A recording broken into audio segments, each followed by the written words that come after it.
अस्सलाम वालेकुम व्यूअर्स। आप ये जो पौधा देख रहे हैं उसका नाम है गुल अब्बास, जिसको इंग्लिश में मिराबिलिस भी कहते हैं। और ये तकरीबन मैंने 5 माह पहले बीजों से लगाया था और ये 1 माह पहले इसने फ्लावरिंग शुरू कर दी थी और ये माशाल्लाह से अच्छा चल रहा है। लेकिन अब ये सर्दियां आने वाली है, अब इसको मुझे किस तरह से महफूज करना है।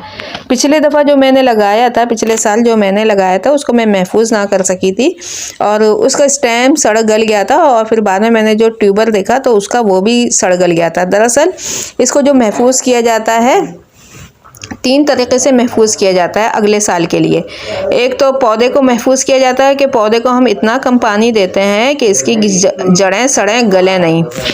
इस गमले के अंदर 2 दिन पहले मैंने पानी डाला था, बहुत कम डाला था, लेकिन देखें अब सर्दी की वजह से क्योंकि धूप कम निकल रही है, सूरज भी कम ही निकल रहा है, तो ये पानी जल्दी खुश्क नहीं हो रहा है और ये पॉट का साइज़ भी ज़्यादा बड़ा है। तो इसके लिए मुझे ये करना होगा कि जो है पॉट का साइज़ तो बड़ा है लेकिन पौधे के इर्द गिर्द कम पानी डालूंगी। तो इस तरह से, और मैं पौधे को धोऊंगी भी नहीं, सिर्फ ये इसको पत्ते जो हैं मैं ब्रश से साफ़ करूंगी या किसी खुश्क कपड़े से साफ़ करके बस इसको ऐसे ही छोड़ दूंगी। गर्मियों में तो आमतौर से ऐसा होता है, पौधों की धुलाई की जाती है ताकि वो साफ़ सुथरे रहें और इनके ऊपर गर्द व गुबार ना आए। लेकिन सर्दियों में अगर मैं इसके ऊपर पानी डालूंगी तो यकीनन गमले के अंदर भी पानी जाएगा और ये सड़ गल जाएगा। तो इस तरह का साफ़ तरीका साफ़ करने के लिए मैं सिर्फ इसको ब्रश से साफ़ करूँगी। दूसरा तरीका इसको रॉटिंग से बचाने के लिए ये हो सकता है कि इसको मैं फुल सनलाइट में रखूं, लेकिन रात में क्योंकि सर्दी पड़ रही है तो इसके पत्ते ऊपर की तरफ मुड़े जाते हैं और बताते हैं कि हमें सर्दी लग रही है। इसी तरह जब गर्मियां ज़्यादा होती हैं तो ये पत्ते नीचे की तरफ झुकते हैं और बताते हैं कि हमें गर्मी बहुत लग रही है। इस तरह से हमें पता चला कि ये पौधा सर्दी और गर्मी से बहुत ज़्यादा सेंसिटिव है। मेरे पास 2 पौधे थे, जो मैंने एक पौधा छज्जे के नीचे रखा और उसके ऊपर सनलाइट इनडायरेक्ट आती थी, ये गर्मियों की बात है। इसी तरह से मैं एक पौधा अपना ऊपर ले गई डायरेक्ट सनलाइट में, और ताकि देख सकूं दोनों के दरमियान क्या क्या असरात होते हैं सर्दी और गर्मी से।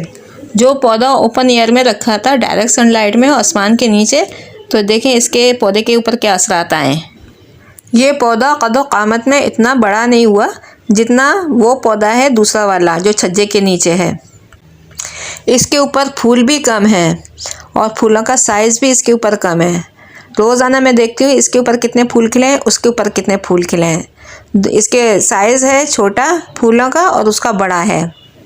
हालांकि दोनों को एक तरह की मिट्टी दी गई है और टेम्परेचर का फ़र्क है।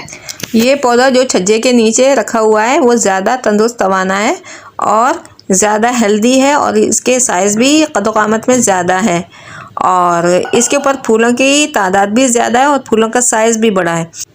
पौधे के पत्ते को देखकर हमें अंदाज़ा हो गया कि हमें पौधे को कहाँ रखना है, ठंडी जगह पे रखना है या फिर गर्म जगह पे। अगर पत्ते ऊपर की तरफ मुड़ते हैं तो इसका मतलब हमें इसको गर्म जगह पे रखना है, और पत्ते नीचे की तरफ मुड़ते हैं तो हमें पता लग गया कि इसको ठंडी जगह पे रखना है, तो पौधा अच्छी तरह ग्रो करेगा। यानी पत्ते अगर ऊपर की तरफ मुड़ रहे हैं तो इसका मतलब है पौधे को शदीद सर्दी लग रही है और इसको गर्मी की ज़रूरत है, गर्म जगह की। अगर पत्ते नीचे की तरफ मुड़ रहे हैं तो इसका मतलब है पौधा गर्मी महसूस कर रहा है और टेंशन में है, स्ट्रेस में है और इसको ठंडी जगह पे मुंतकिल करना है। ये एक पेरेनियल प्लांट है और साल साल चलने वाला पौधा है। अगर इसमें रूट रॉटिंग ना हो, इसकी स्टेम ख़राब ना हो, तो ये अगले साल भी हम सर्वाइव करेगा। इसका स्टेम फ्लैशी होता है, इसकी ब्रांचेस होती हैं वो भी फ्लैशी होती हैं, तो इनको अगर ज़्यादा पानी सर्दियों में ना मिले तो ये अगले साल तक सर्वाइव करेगा और चल जाएगा। सर्दी के टाइम या शाम के टाइम, रात के टाइम इसको किसी कवर्ड एरिया में रखा जाए तो ये सर्दी से महफूज रहेगा, जब भी ये ज़िंदा रह जाएगा। यानी 2 चीज़ों से हमें हिफाजत करनी होगी, एक सर्दी से और एक ज़्यादा पानी देने से, तो ये इंशाल्लाह अगले साल तक जी जाएंगे। दूसरा महफूज करने का तरीका ये है कि इसके बीजों को कलेक्ट कर लिया जाए। जो बीज पक चुके हैं और काले हो चुके हैं उनको जमा कर लिया जाए और महफूज कर लिया जाए। ये दोनों प्लांट जो मेरे पास हैं ये भी बीजों से उगे हुए हैं। पिछले साल मैंने बीज महफूज करके रख लिए थे और इन दोनों को उगा लिया था। तीसरा तरीका इसको प्रोपगेट करने का ये है कि इसके नीचे राइज़ोम होगा या बल्ब होगा, तो उसको महफूज किया जाता है। लेकिन मैं अभी बल्ब इसका नहीं निकालूंगी, ना ही महफूज करूँगी, क्योंकि मेरे प्लांट्स फ्लावरिंग पर हैं और अभी फ्लावरिंग कर रहे हैं। जब इनकी हालत ख़राब होने लगेगी और इनके पत्ते झड़ने लगेंगे और इनका ये जो स्टेम है वो भी नोडिडेड्रिया से सड़ के नीचे गिरना शुरू हो जाएगा, फिर इसकी बारी आएगी कि मैं इसके जो राइज़ोम है उसको मैं महफूज करूँ। जब महफूज करूँगी तो फिर वीडियो बनाऊँगी और आपसे शेयर करूँगी। अब इजाज़त दें, फिर किसी वीडियो में मुलाकात होगी। अल्लाह हाफिज़। अस्सलामु अलैकुम वरहमतुल्लाहि वबरकातुहू। सल्लु अलैहि वसल्लिमु तस्लीमा। अल्लाहुम्मा सल्लि अला मुहम्मदिन अब्दिका व रसूलिका व अलल मोमिनीना वल मोमिनात व अलल मुस्लिमीना वल मुस्लिमात।